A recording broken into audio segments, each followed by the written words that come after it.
Pak Prabowo kan janjinya mau mengejar sampai ke Antartika. Betul. Nggak usah ke Antartika, ke rumah Zarov saja. Saya mengeritik kasus per kasus saja gitu. Sejauh ini ada respon dari orang-orang yang Bapak kritik itu misalnya ke... Oh ada. Di luar penampakan-penampakan yang tadi banyak dikritik tentang kabinet terlalu besar. Saya melihat ada harapan. Sampai hari ini itu masih konsisten Pak Prabowo. Orang yang berperkara itu memesan hakim ke pengadilan, memesan penyidik ke polisi, memesan penuntut ke jaksa. Lalu terbentuklah hakim yang sudah terkondisikan itu. Agak heran kalau ada orang itu hakim itu korupsi karena gajinya kecil. Itu yang gajinya kecil itu enggak korupsi kok. Yang korupsi gede-gede tuh. Yang rumahnya udah banyak, mobilnya udah banyak gitu. Itu kan greedy namanya, rakus. Tapi yang greedy itu supaya ditangkap, kalau perlu dipancung lah. Jangan lupa subscribe dan nyalakan lonceng notifikasi. Selamat menyaksikan.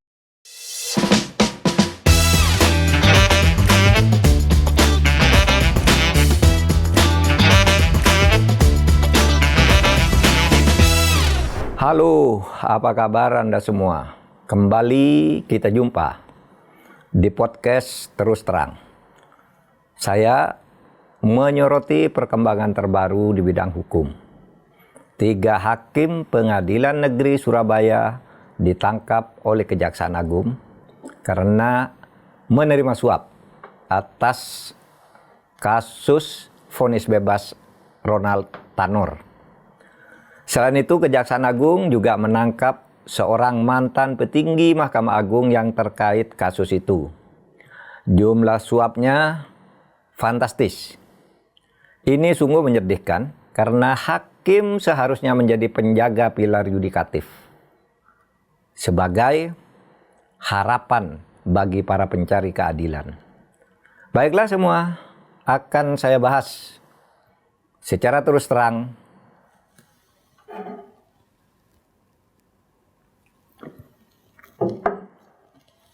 Silakan, mau tanya apa? Baik Pak Mahfud, sebelum masuk ke persoalan-persoalan hukum tadi yang beberapa Pak Mahfud sampaikan di awal, yang besar-besar itu, saya ingin Pak Mahfud menanggapi dulu situasi saat ini Pak, pemerintahan kita saat ini. Sebagaimana kita tahu Pak Mahfud bahwa Kabinet Merah Putih yang dipimpin oleh Presiden Prabowo Subianto ini baru saja kembali dari Magelang Pak. Mereka mengadakan apa istilahnya retreat ya, artinya semacam pembekalan tetapi jauh dari aktivitas sehari-hari di Akmil Magelang selama 3 hari.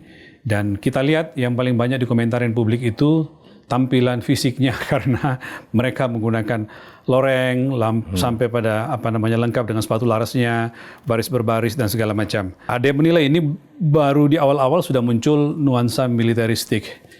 Tapi Pak Prabowo mengatakan ini bukan militeristik, ini military way yang banyak sekarang dianut oleh beberapa negara, bahkan perusahaan-perusahaan besar. Nah, terlepas dari itu, Pak Mahfud sendiri melihat apa yang dilakukan oleh Kabinet Merah Putih dalam kira-kira sepekan terakhir ini apa di mata Pak Mahfud? Saya termasuk orang yang tidak mengeritik sama sekali soal kabinet dan langkah-langkah yang diambil oleh Pak Prabowo dalam awal pemerintahannya. Pertama, soal susunan kabinet, apakah itu orangnya tepat atau terlalu banyak atau apa, itu hak prerogatif Presiden menurut saya. Kita kalau mau menilai nanti ngelihat kinerjanya. Dan menurut saya wajar kalau seorang presiden terpilih itu memberikan tempat-tempat kepada para pendukung dan orang-orang yang merasa nyaman dia bekerja.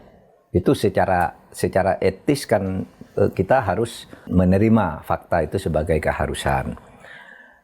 Lalu yang kedua, soal kegiatan-kegiatan awal, keraguan orang terhadap anggota kabinet yang katanya nih pendatang baru, tidak ngerti apa-apa. Ya semuanya dulu kan pendatang. Ya. Ya kan, semuanya harus mulai dari awal-awal. Nggak apa-apa, nanti kita nilai itu sesudah pekerjaannya berjalan. Menurut saya bagus-bagus saja lah kabinet sekarang, apa-apa banyak Apakah ada orang baru, apa orang lama, atau ada orang bermasalah, itu haknya Pak Prabowo. Termasuk kegiatan dilaksanakan di Akmil Magelang selama 3 Iya, hari ini ya? bagi saya itu Pak Mahfud nggak mempedulikan itu kenapa seperti sih mau mempersoalkan itu? Itu kan kita dulu waktu di kampus tiap tahun ngadakan outbound kayak gitu untuk merekatkan dan menyamakan visi para pimpinan fakultas dan universitas.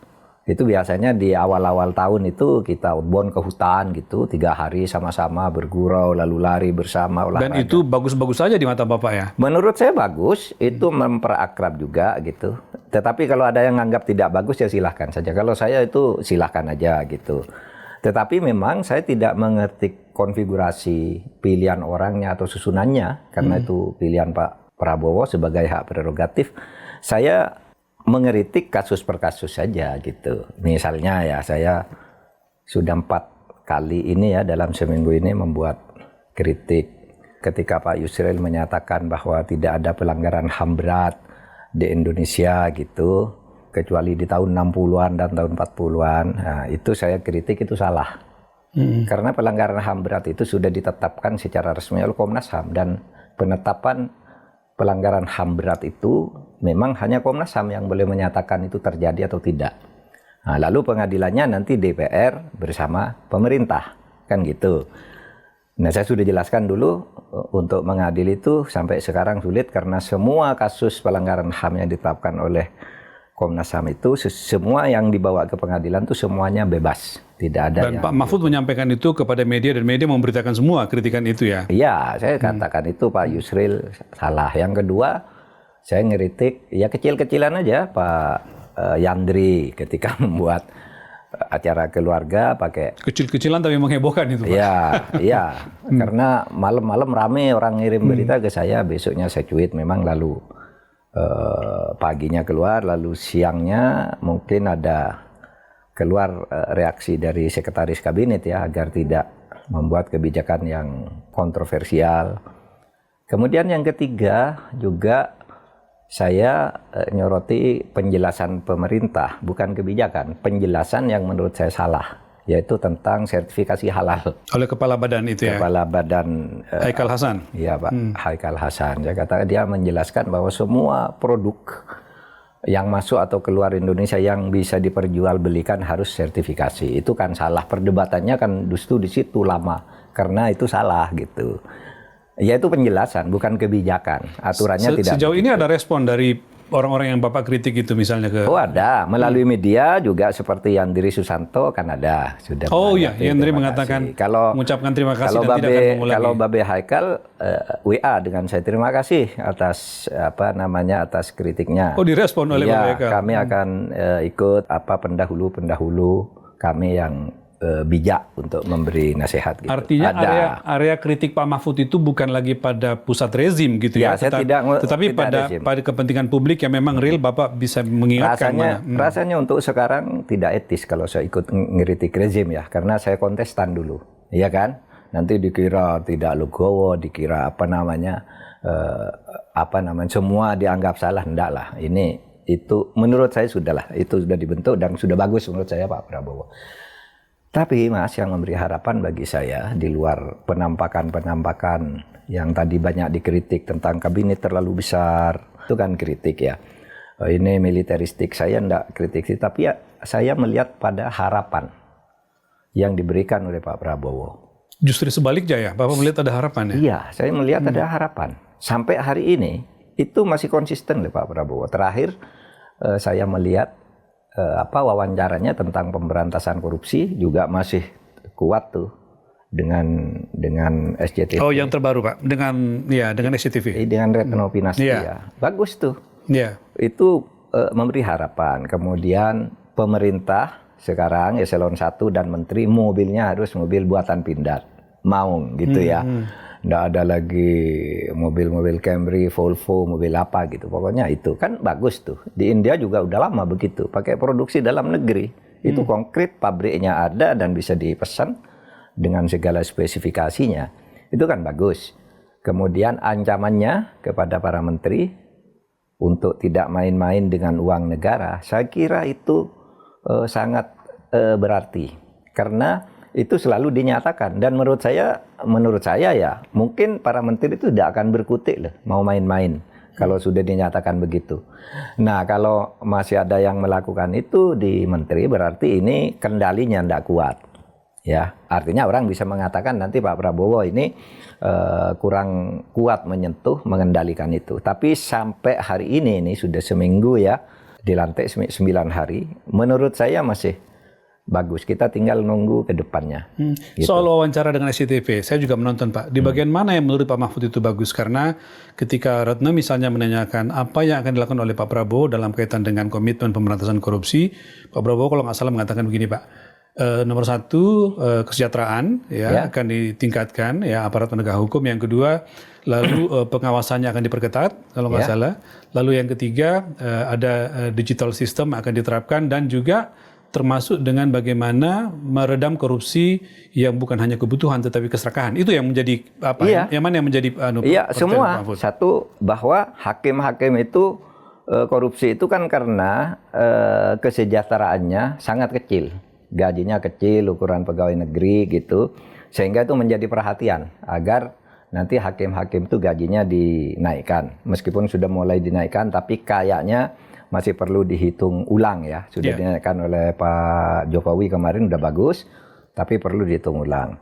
Lalu yang kedua, pengawasan bagi hakim itu dengan digital atau dengan sistem apapun itu penting. Karena sebenarnya hakim-hakim yang korupsi itu, yang ketangkap, yang menghebohkan itu bukan hakim-hakim yang gajinya kecil. Justru yang sudah gede. Kayak kasus yang kemarin yang Surabaya itu sampai ketangkap uang triliunan. Kan orang sudah kaya-kaya tuh. Nah itu yang maksudnya korupsi karena keserakahan ya? Iya, jadi korupsi itu ada dua. Satu by need, dua by greed. Kalau by need itu karena misalnya gajinya betul-betul tidak cukup. Dan itu saya maklum misalnya ada orang menerima pemberian dari orang yang menang berperkara. Bukan ingin menang. Di beberapa daerah, di daerah terpencil itu ada hakim bekerja dengan baik, lalu sesudah memutus yang menang itu misalnya ya ngantar buah-buahan, ngantar beras gitu ke rumahnya itu karena hakimnya miskin kan. Kalau itu tuh by need, diterima tetapi sesudah memutus. Meskipun itu tidak harus dikatakan benar, tapi itu by need. Tapi yang by greed ini, yang greedy ini, yang triliunan itu merupakan sebuah sindikat. Misalnya ya di Mahkamah Agung misalnya. Di Mahkamah Agung itu ada lift namanya lift Komisi A. Lewat lift itu yang megang kuncinya seorang pegawai yang dia lalu mendistribusikan orang itu ketemu siapa di Mahkamah Agung. Dan orangnya ini sekarang udah ketangkap, udah divonis ya. Karena saya justru dapat laporan itu dulu dari Komisi Yudisial. Dari KY? Dari KY justru. Jadi kenapa Anda sampaikan ke Ketua Mahkamah Agung? Anda kan partner Pak, susah Pak gitu. Tapi ada di situ komisioner maksud saya. Nah itu yang kemudian saya bisikkan ke KPK itu ada lift Komisi A di situ. Lift khusus maksudnya ya? Lift khusus yang kuncinya pegang, orang lain tidak boleh lewat situ kecuali orang yang punya urusan perkara dengan si A yang sekarang urusan kasus urusan perkara ya, khusus mereka-mereka yang bisa mengikuti itu. Iya. Nah, dan itu artinya apa? Sindikatnya luar biasa di Mahkamah Agung itu. Nah, yang terakhir itu yang kasus Tanur itu. Kan gila juga ya si siapa? Ricard itu siapa namanya? Zarof Richard, ya, mantan kepala Badan Litbang dan Diklat Mahkamah Agung. Itu bayangkan. Jadi korupsi hakim itu kalau sudah sindikat, itu uangnya ada yang nyimpankan di luar hakim. Nanti diambil sesudah pensiun atau sesudah pindah atau sesudah merasa aman baru dicuci. Itu opsi lain Pak. Karena kan kalau Zarof ini kita lihat justru dia menyimpan di rumahnya Pak selama kurang lebih 10 tahun dari 2012 sampai 2022 ya Pak ya. Iya di situ tuh kan menyimpankan punya orang. Bukan punya dia sendiri. Oh, oke. Iya dia ngurus perkaranya si A, hakimnya ini uangnya di-store ke dia. Oh begitu. Jadi polanya, ini gila ini polanya. Saya sudah sering ceramah loh, pola-pola di mana hakim itu korupsi, lalu uangnya dititipkan ke orang lain, ke temannya, ke sopirnya, gitu. Di atas namakan orang lain dulu. Saya dulu pernah cerita di sebuah tempat. Itu kan dia korupsi besar-besaran. Sampai uangnya terhimpun 47 M gitu, atas nama dia. Ini hakim nih? Hakim. Oke. Hakim, ketua pengadilan, gitu, di Jawa Timur. begitu ada itu dulu undang-undang KPKPN dulu. Sebelum KPK kan ada KPKPN. Semua harus lapor kan. Nah, uang yang atas nama dia ini tiba-tiba diatasnamakan temennya. Karena dia takut kan. Saya kalau ndak lapor kena karena atas nama saya, tapi kalau saya lapor lalu ditanya uang dari mana begini banyak waktu itu. Akhirnya apa? Dititipkan temennya, tapi dia yang pegang ceknya setiap keluar harus saya yang yang nulis ceknya, kamu yang tanda tangan. Nah, begitu dia pensiun, temennya ini lari. Temennya ini lari. Istrinya juga dibawa sama dia. Lari, uang atas nama dia dia bawa ya? Dia miliki ya? Diancam, itu kan uang saya. Enggak atas nama saya. Kalau enggak percaya lapor, kamu enggak berani lapor. Enggak berani lapor. Ketangkap. Akhirnya apa? Dia mati merana. Istrinya pergi, anaknya pergi. Si bapak hakim ini? Iya. Nah, itu cerita yang model-model hakim itu nitip uang ke saudaranya, ke sopirnya. Ya terkadang sopirnya juga main dengan istrinya tapi tidak berani berkutik juga negur sopirnya. Kenapa? Karena dia pegang uangnya dia. Kalau kamu main-main ke saya, nih bisa dibuka oleh sopir ya? Bisa dibuka sama dia. Dan itu kasus ini udah dimuat di majalah loh. Ada seorang pejabat di Kejaksaan Agung, istrinya kawin dengan sopirnya gitu. Kenapa? Sudah tahu dia dibiarin aja karena takut. Jadi modus umum itu Pak terjadi. Modus umum, korupsi itu dititip. Berarti Pak kasus Zarof Richard ini yang 920 miliar lebih, lalu ada emas 51 kg emas itu belum tentu itu punya dia semua ya? Oh, saya kan bukan punya dia. Dia kan bukan hakim. Betul. Dia hanya pejabat. Dia PNS, betul. Sama dengan sekretaris Mahkamah Agung kan bukan hakim. Iya. Yang kemudian korupsinya sangat besar itu. Kan bukan hakim mereka. Dia ngurus perkara ke orang, bagi ke hakim. Sama dengan si Zarof ini kan. Ya. Dia kan yang kita baca di beritanya, ini uang untuk perkara ini uang untuk perkara ini. Betul. Sudah sejak tahun 2012. Sampai 2022, 10 tahun Pak. Iya, itu pun mungkin hanya yang belum dibagi. Yang lain sudah dibagi. Iya kan? Begitu itu ya? Yang belum dibagi, sudah ada catatannya. Ini perkara untuk ini, perkara ini. Ya, dan itu tertangkap karena yang Surabaya itu kemudian diselidiki. Dikejar karena kok bisa membebaskan orang nggak masuk akal, dicari oleh kejaksaan, ketemu. Dan Pak sudah pensiun masih juga melakukan itu ya? Itu artinya kan sudah pensiun 2 tahun lalu, kemudian dia masih menjadi orang yang dipercaya untuk mengurus kasus di Mahkamah Agung. Iya, bisa saja dipercaya karena dianggap dia berhasil kan mengkoordinasikan itu. Selama ini efektif mungkin ya? Iya, sehingga mafia-mafia itu bisa saja nyandra. Kamu saya titip perkara ke ini. Oh, saya sudah pensiun, nggak bisa, pokoknya harus bisa. Kan bisa aja begitu. Kalau orang sudah terlanjur salah kan bisa disandera begitu. Katakanlah dia mau berhenti, tapi karena sudah mafianya terbentuk, nggak bisa dia mengelak. Mau bertobat pun tidak bisa. Begitu ya? Oleh sebab itu hati-hati ya kepada teman-teman di mana aja lah di instansi. Kalau Anda berbuat salah, nanti Anda tersandera. Mau bertobat pun susah. Ya kayak itu, kayak Zarof itu. Sejak tahun 2012. Nah, itu sebenarnya menarik kalau dari uang 1 triliun itu ya, dicari lagi ini perkara untuk siapa saja dulu gitu kan.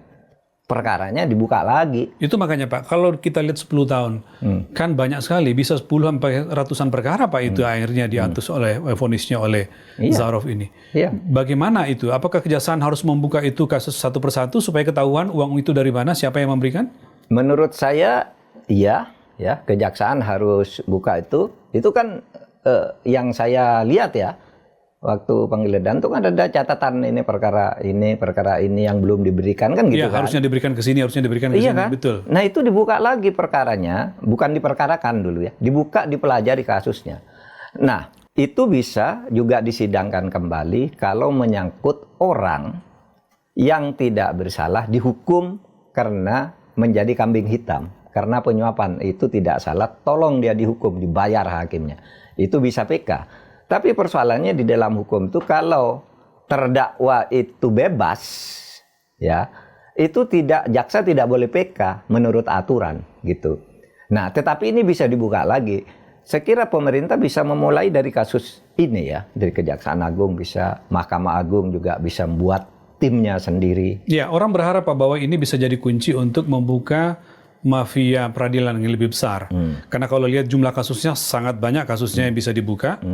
Lalu kemudian orang-orangnya masih bisa ditanyakan, masih bisa ditelusuri. Nah, menurut Pak Mahfud Kalau kita lihat dari kacamata kebutuhan kabinetnya Prabowo lagi nih Pak, bagaimana Pak Prabowo memandang atau kabinetnya memandang kasus ini yang di depan mata baru mereka mulai sudah ada, apakah dianggap sebagai ini peluang untuk bisa membuka lebih besar sehingga komitmen pemberantasan korupsi bisa tercapai, atau ini merasa bahwa sebegitu parahnya sekarang sehingga sulit untuk dibenahi?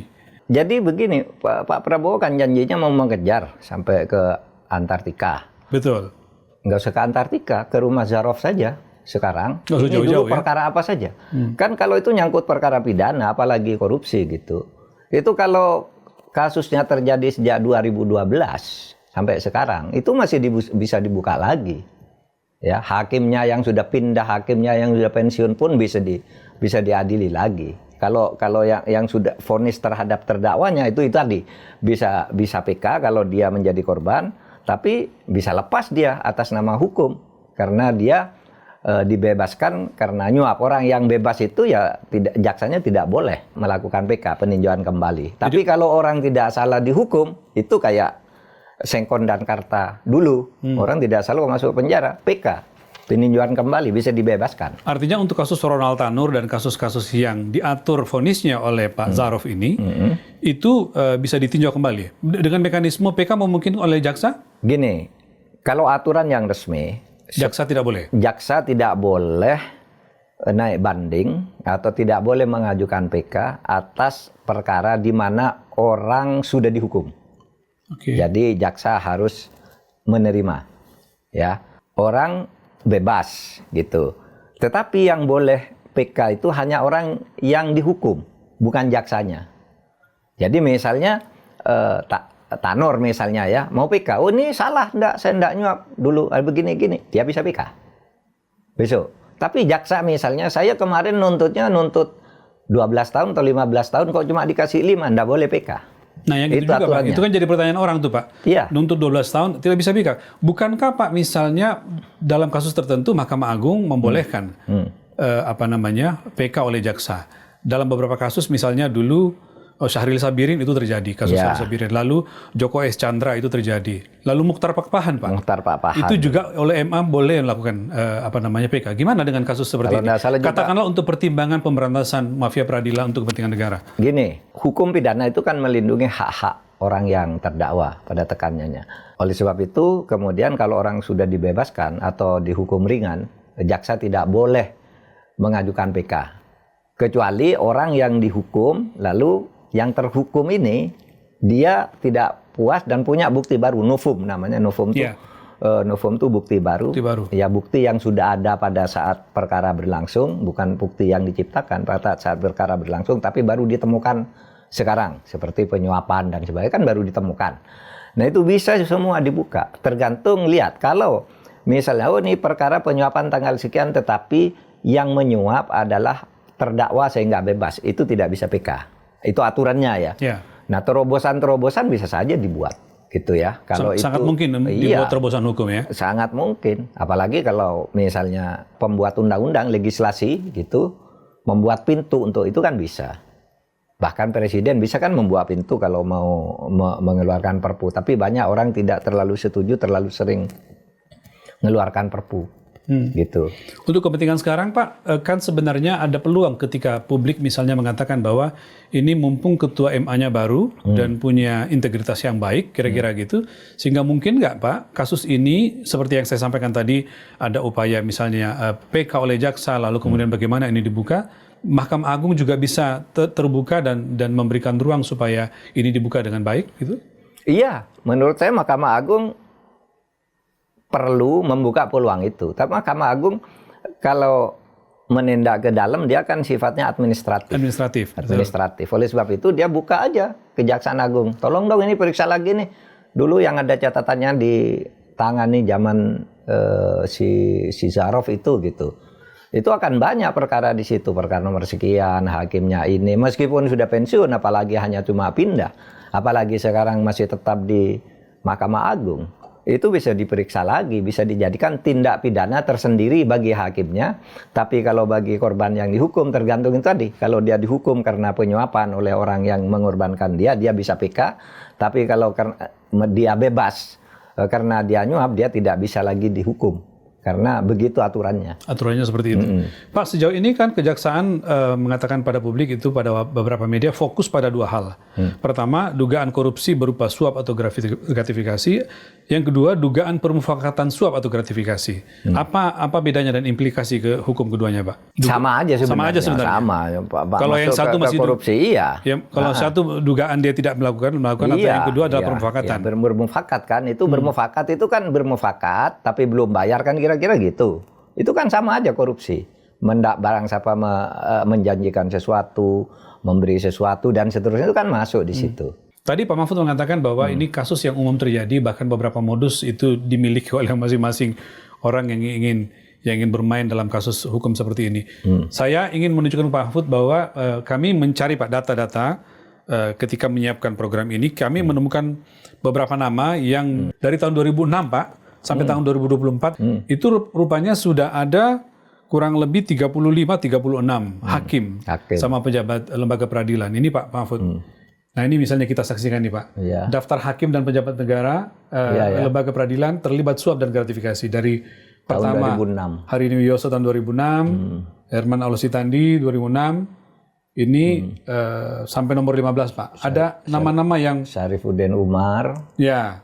Coba lagi ke itu baru nomor 5. Berikutnya ini ada nomor 16 sampai Demyati.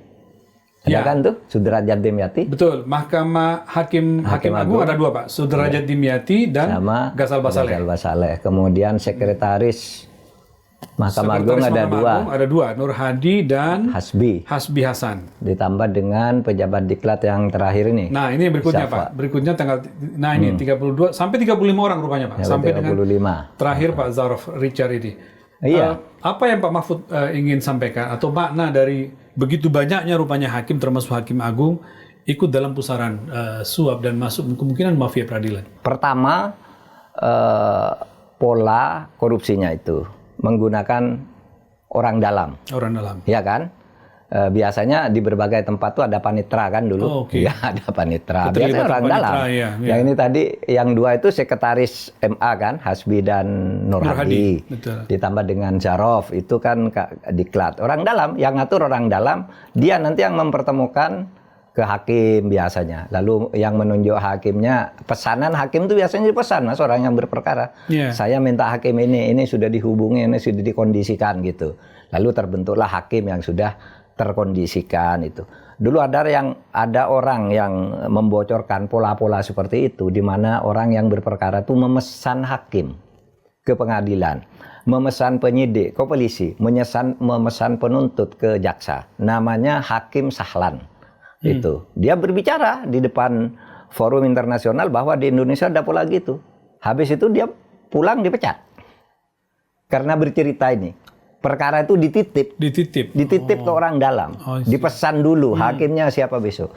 Kalau saya punya perkara, saya bisa titip ke Kapolres. Kalau di kabupaten, tolong dong hakimnya Pak itu penyidiknya, nanti pasalnya ini yang dituduhkan, nanti jaksanya timnya ini, hakimnya ini, selesai. Itu mafia. Itu yang dulu diceritakan oleh Pak Sahlan di sebuah forum internasional ketika awal-awal reformasi gitu. Tapi dia langsung dipecat. Ya udah, Anda dipecat jadi dosen aja di tempat saya bilang waktu itu di dia Jogja. Jadi korban seketika jadi korban ketika membuka itu. Iya. Nah, dan polanya masih sama ini. Masih sama, tapi ini sudah ke tingkat Mahkamah Agung. Iya Pak, makanya Pak, saya jadi bertanya ke Bapak, kenapa menurut saya penting Bapak nanggapin, karena sejak 2006 itu berlangsung terus sampai 2024. Iya. Itu artinya nggak ada upaya yang signifikan bagaimana memotong. Polanya nitip ke dalam, kemudian pola berikutnya hakim yang pernah nerima itu nggak bisa keluar dari itu, disandera terus. Kalau kamu nggak mau sekarang dititipi, kamu kemarin udah dapat dari saya, gitu kan? Oleh mafianya itu. Oleh sebab itu ini ambil. Kalau enggak, ya saya buka yang kemarin bahwa kamu melakukan itu. Menurut saya, Zarof ini juga begitu. Masa sudah pensiun 12 tahun gitu, masih melakukan itu. Pasti ditekan oleh orang yang pernah lewat dia. Sehingga orang mau lewat lagi, kamu harus bisa. Dia tidak bisa lepas dari itu. Tidak bisa lepas. Untuk apa dia? Nyimpan uang sampai 1 triliun dan di rumah lagi. Sekarang sedang Pak, baru selesai bikin film lagi Pak. Ya, makanya untuk apa coba? Bikin film yang mencitrakan kebaikan lembaga peradilan, tapi ternyata dia tidak bisa lepas dari itu. Iya, untuk apa kalau tidak karena disandra sampai mau bikin film uangnya sampai begitu. Apa Pak Mahfud yang kira-kira yang jadi masalah utama sehingga sekian tahun tidak pernah berhenti dan bahkan menjadi parah karena keterlibatan Hakim Agung dan Sekretaris Mahkamah Agung? Di sisi mananya Pak? Apakah pengawasannya memang lemah atau apa? Moral atau apa yang berkontribusi besar sehingga ini berlangsung terus? Macam-macam lah ya. Tetapi yang paling mudah itu ya moral. Nah, sesudah moral kena, lalu dia terjebak ke situ, lalu nggak bisa keluar lagi, mau memperbaiki lagi udah disandra orang. Kamu kemarin udah pernah nerima kok dari saya, mau apa? Saya kan pernah dulu cerita ya, ada jaksa yang sangat hebat luar biasa nangkap koruptor itu, dipuji-puji oleh masyarakat, tiba-tiba dipecat oleh Jaksa Agung. Waktu itu namanya Jaksa Agungnya Pak Golib, pecat kamu. Andi Galib. Lalu rakyat di situ protes, ini kan jaksa yang bagus sih nangkapi para koruptor. Dia juga protes, ya saya ini reformasi. Galib cuma bilang waktu itu, kamu dulu waktu jadi jaksa di sana tuh, di Manado, di Papua, kamu nerima uang sekian dari ini udah diem aja gitu. Selesai. Tersandra kan, habis karirnya. Itu sama banyak hakim begitu. Oleh sebab itu, menurut saya hati-hati. Itu satu ya, moral. Lalu yang kedua ketersandraan. Lalu yang ketiga, ya greedy itu. Mas, greedy itu bagian dari moral ya. Nyolong karena rakus gitu. Nyolong karena udah kaya lah kira-kira gitu. Sehingga ya. saya agak heran kalau ada orang itu hakim itu korupsi karena gajinya kecil. Itu yang gajinya kecil itu enggak korupsi kok. Yang korupsi gede-gede tuh. Yang rumahnya udah banyak, mobilnya udah banyak gitu. Itu kan greedy namanya, rakus. Iya kan? Hakim-hakim tuh ya minta-minta. Ya kalau yang di desa-desa, di daerah-daerah itu banyak yang memang iya, hidupnya sengsara. Jadi ada yang jualan duren, ada yang jadi kalau sore narik beca dan sebagainya itu. Sementara Polresnya mobilnya bagus-bagus, jaksanya mobilnya bagus-bagus, hakimnya kalau sore jualan apa coba? Nah ini tidak ada yang memperhatikan. Nah ini hakim yang perlu ditolong dengan kenaikan tingkat kesejahteraan dan gaji itu. Tapi yang greedy itu supaya ditangkap, kalau perlu dipancung lah. Mestinya gitu. kan ada mekanisme Pak untuk menangkap itu, baik yang kecil maupun yang karena greedy yang gede-gede itu. Karena kita punya Komisi Yudisial, kemudian ada Bawas Mahkamah Agung. Bagaimana Pak peran seperti ini? Memang tidak efektif selama ini. Tidak efektif. Termasuk yang kasus Tanur ini. Ya. Ketika putusan muncul, kan orang protes. Betul. KY membentuk tim. Tahu apa keluhan KY? Mahkamah Agung tidak sungguh-sungguh. Kata Komisi Yudisial. Iya, mereka sudah bekerja sama dengan Mahkamah Agung. Saya baca di koran ini, Mahkamah Agungnya tidak sungguh-sungguh mau menyelidiki kasus Surabaya ini. Bahkan saya berteleponan dengan orang KY, ada telepon, Pak ini tidak sungguh-sungguh. Baru sekarang ini, mereka kayak bersungguh-sungguh Mahkamah Agungnya sesudah ketangkap. Itu pun menurut analisis, tidak punya bukti saya. Kan sehari sebelum ditangkap, ada putusan dihukum. Iya. Ya, menurut saya itu sudah diatur. Menurut saya diatur, mungkin diberitahu oleh Kejaksaan Agung. Kalau kamu tidak segera putuskan, besok saya tangkap, malu kamu, kan gitu kira-kira. Begitu. Jadi sehari sebelum ditangkap langsung diumumkan. Kena 5 tahun. Itu kira-kira pengaturannya. Makanya muncul pengumuman dulu kena 5 tahun, lalu besok langsung ditangkap. Ya, itu analisis saya ya. Karena agak tidak wajar. Sehari diumumkan, besoknya ditangkap. Besoknya langsung ditangkap. Jaksa Agung itu udah punya bukti lebih dulu. Mau segera ditangkap, beritahu. Dan tangkapnya tidak ada perlawanan, Pak. Baik 3 hakim itu maupun kepada Ronald Tanur. Baru sekarang Mahkamah Agungnya, wah akan ditindak, ini gitu kan, sudah tertangkap. Di sana sarangnya udah banyak. Sudah ada, dulu namanya ada, saya nggak tahu sekarang. Dulu ada namanya Lift Komisi A. Orangnya sekarang udah di penjara. Yang itu ya, yang namanya lift Komisi A, mungkin sudah tidak ada lift yang khusus itu, khusus mafia itu. Tetapi juga Mahkamah Agung ini supaya sekarang ini mumpung ada momentum, ketuanya baru Pak Sunarto. Sunarto ini menurut saya, sejauh pengetahuan saya, orang yang bersih, lugu gitu, sehingga bisa diharapkan. Terus sebentar lagi juga Pak Narto pensiun. Sekarang coba berbuat untuk Republik ini. Dibentuk tim itu, dibuka itu semua, suruh Jaksa Agung. Kalau perlu bentuk tim gabungan Mahkamah Agung dan Kejaksaan Agung untuk membongkar kasus ini. Karena itu mungkin nanti pro justisianya biar Jaksa Agung. Karena itu mungkin penting Presiden terlibat, Pak ya. Iya. Ini momentum besar supaya apa yang dijanjikan oleh Pak Prabowo bisa menggunakan ini untuk masuk. Iya. Baik Pak Mahfud, saya teruskan lagi sedikit Pak. Kalau kita lihat apa yang terjadi sekarang ini, sebenarnya secara internasional dalam beberapa laporan yang kita baca, itu menggambarkan mirisnya penegakan hukum terlihat, Pak. Baru-baru ini, kalau nggak salah belum, tanggal 23 atau 24 kemarin, 24 Oktober, World Justice Project itu mengumumkan ya indeks negara hukum. Ini global, termasuk Indonesia. Indonesia, Pak, itu stagnan, tidak beranjak dari angka 0,53. 0,53. Iya, 0,53, tetapi peringkatnya turun. Nah ini Pak Mahfud, kita punya grafisnya. Ya, Rule of Law Index 2024 yang baru diumumkan 23 Oktober oleh World Justice Project, Pak. Kita sebenarnya grafiknya naik naik lalu bertahan di di angka 53. Tahun 2023 iya, 2024 iya, sekarang turun lagi ke turun peringkat lagi, Pak. Apa yang Pak Mahfud bisa sampaikan bahwa ternyata ya tidak ada perbaikan kan artinya. Stagnasi ya. Stagnasi. Malah kalau dia dari peringkat turun berarti orang yang tadinya segolongan atau di atasnya turun. Iya. Ya, menjadi naik sehingga kita menjadi turun kan? Betul. Iya kan? Dua tingkat. Berarti 68 ke 66, Pak, turun. Iya, berarti kan tidak ada perkembangan untuk penanganan ini. Nah, saya kira di mana masalahnya? Itu dulu kan sudah pernah dijelaskan oleh TII, Transparansi Internasional Indonesia, iya kan? Iya. Ada permainan di DPR, ada permainan di kejaksaan, di kepolisi, di Mahkamah Agung, di kejaksaan, di kepolisian, di birokrasi pemerintahan, trade off untuk urusan dan macam-macam gitu kan banyak di situ. Nah ini sebenarnya timnya Pak Prabowo bisa membuka ini. Saya kira kalau saya sih dulu ndak malu dan tidak segan juga ngundang TII, ICW gitu kan. Presentasi di kantor Bapak ya? Iya, ayo dong presentasi apa masalahnya. Lalu dia usul, Pak masalahnya di sini-sini yang harus dilakukan ini gitu. Kita dengarkan aja. Lalu kalau ada yang Anda usulkan itu sulit karena ada ini kita beritahu sehingga saling mengerti dan meminta usulan mereka apa kepada pemerintah. Usulan mereka apa. Saya jadi ingat Pak, karena Bapak menyinggung soal apa yang dilakukan oleh Menko Polhukam. Di era Bapak terakhir itu kan tim percepatan reformasi hukum. Bapak membentuk itu dengan para pakar dan aktivis.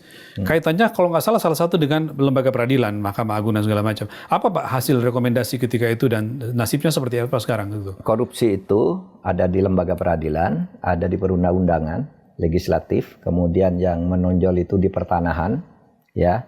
Kemudian isu korupsi itu sendiri itu 4 yang kita buat pada waktu itu. Rekomendasinya banyak gitu. Rekomendasinya banyak. Waktu itu LSM yang selalu protes, ada gini-gini, saya undang. Apa sih masalahnya, Pak? Termasuk orang-orang kampus ya? Orang kampus kita undang. Yang banyak protes, oke dong, kita tampung. Pak, ini masalah tanah begini, oke.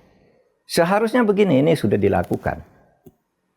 Tolong buatkan konsep melalui tim reformasi pencepatan hukum, saya bilang. Misalnya begini, tanah milik negara dijual oleh oknum kepada oknum lain, kepada pengusaha. Ini sudah jadi sertifikat. Ini kan tidak bisa lalu dibatalkan gitu saja. Harus ada proses peradilan lain. Ada tanah adat, lurahnya dulu sudah tanda tangan, camatnya tanda tangan. Padahal ini semua kolusi. Ini semua sudah mati, tanah sudah menjadi milik perusahaan. Ini kan perlu waktu lama. Iya kan? Saya bilang coba gimana cara mempercepat kayak gini. Kenapa urusan pertanahan itu dari tahun ke tahun sama masalahnya. Ya, di tim itu profesor-profesor ahli tanah segala macam hadir. Kita undang semua yang punya persatuan anti mafia tanah itu difasilitasi oleh Ros Jarot, oleh Anwar Abbas ke kantor saya. Pak ini Pak cara, iya gitu. Saya bentuk tim, mereka saya undang, mereka saya jadikan tim. Ini Anda punya masalah ini, menurut aturannya begini, prosedurnya begini, tolong carikan jalan keluar. Nanti saya ngelaksanakan. Gitu. Kalau Anda bisa ketemu cara menyelesaikan secara cepat, maka keluarlah itu rekomendasi pencepatan reformasi hukum. Itu sudah diserahkan langsung kepada Presiden dan dipresentasikan Presiden. Presiden kaget juga. Oh ya sudah, nanti ini terus lanjutkan oleh Polhukam. Mana yang harus saya tindak lanjuti dalam bentuk RUU, mana yang perintah kepada menteri, mana yang bentuknya peraturan presiden, tolong dikelompokkan nanti saya buat, kata presiden waktu itu. Tapi sejauh ini kita belum dengarkan follow-up-nya. Saya terus jadi cawapres, mungkin di Setnek juga. Ketika Bapak pamit kepada Pak Presiden Jokowi, Bapak menyampaikan itu memorandum itu bahwa ada hasilnya. Iya, dan waktu itu presiden, saya laksanakan. Bahkan ya saya ingat iya ya. Selama ini saya jarang berpikir kayak gini nih gitu. Sudah 9 tahun ini gitu. Waktu itu presiden sampai teman-teman kaget, itu tadi betul presiden bilang, iya saya bilang. Makanya kita buatkan. Lalu presiden waktu itu berjanji, ya sudah. Laksanakan. Mana yang harus jadi undang-undang buat RUU masuk prolegnas. Maksudnya jarang memikirkan selama 9 tahun ini urusan hukum maksudnya Pak, reformasi hukum? Iya yang kayak gitu-gitu. Kasus-kasus hukum yang muncul? Kasus-kasus hukum gitu. Sifatnya kauistis penyelesaiannya. Dan sudah saya serahkan draftnya ini Pak. Di sini sudah ada semua nih, mana yang harus Menkumham, mana yang harus kejaksaan, masing-masing mana lembaga yang sudah harus ada. presiden, mana yang harus mengubah undang-undang. Oh, bagus sekali Pak kalau itu bisa diterapkan ya. Sudah. Dan itu sudah diserahkan ke presiden. Ini jadi catatan penting buat betul presiden sekarang sebenarnya Pak ya. Maksud saya orang buat kayak gitu, draft kayak gitu kalau secara akademik kan mudah, tidak sulit. Tetapi sebenarnya ketika saya buat itu pun menunjukkan kepada masyarakat yang selalu protes ini masalahnya tidak sesederhana seperti Anda katakan. Bukan sekedar omon-omon gitu Bukan ya. sekedar omon-omon. Nih tanah Sukion punya rakyat di sana dirampas ini, di sana sini. Ini loh masalahnya prosedur. Kayak yang di NTT itu. Tanah adat diserahkan ke negara, dikorupsi. Kok pada pejabat ini, pejabat itu habis tanah itu. Sudah itu diputus oleh pengadilan bebas. Kenapa? Karena katanya ini meskipun sudah diserahkan ke negara, belum dicatat di dalam pembukuan kekayaan negara. Hanya belum dicatat saja loh. Bebas semua. Bebas. Nah sekarang pada yang menerima pada bingung. Ini katanya bukan punya saya, tapi mau dikembalikan ke siapa gitu. Nah maksud saya ada kerumitan seperti itu. Gimana cara menyelesaikan ini? Bukan orang yang jadi menteri itu tidak mau. Bukan bodoh juga. Tapi ini ada problem-problem hukum. Yang seperti itu. Kalau korupsi, misalnya apa yang harus diselesaikan? Tawar-menawar, konflik of interest antar pejabat, gitu ya. Minta fee untuk urusan perizinan, gitu. Sudah orang datang nih, laporannya nih, datang ke menteri, saya minta izin ini Pak. Ini. Oh iya sudah ini. Beres itu, gampang. Sudah itu nanti datang orang.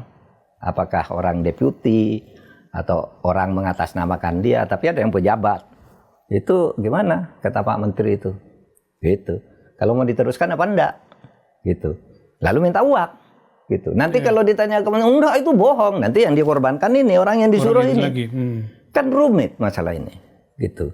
Nah yang begini-gini saya dapat laporan by name juga. Banyak sekali Pak. Ini loh yang datang. Pejabatnya ini loh yang melakukan itu. Ya. Gitu. Artinya kembali kepada tadi Pak, ada kasus tertangkapnya maklar besar, maklar 1 triliun, ya, kemudian yang seperti Pak Mahfud sampaikan bahwa ini berlangsung bertahun-tahun dan bisa jadi itu uang yang disimpan belum semua dibagikan. Kembali ke situ, bagaimana kira-kira ini bisa dijadikan semacam batu atau pintu masuk oleh pemerintahan sekarang untuk betul-betul apa yang disampaikan oleh Pak Prabowo itu janjinya untuk memberantas korupsi di mata Pak Mahfud.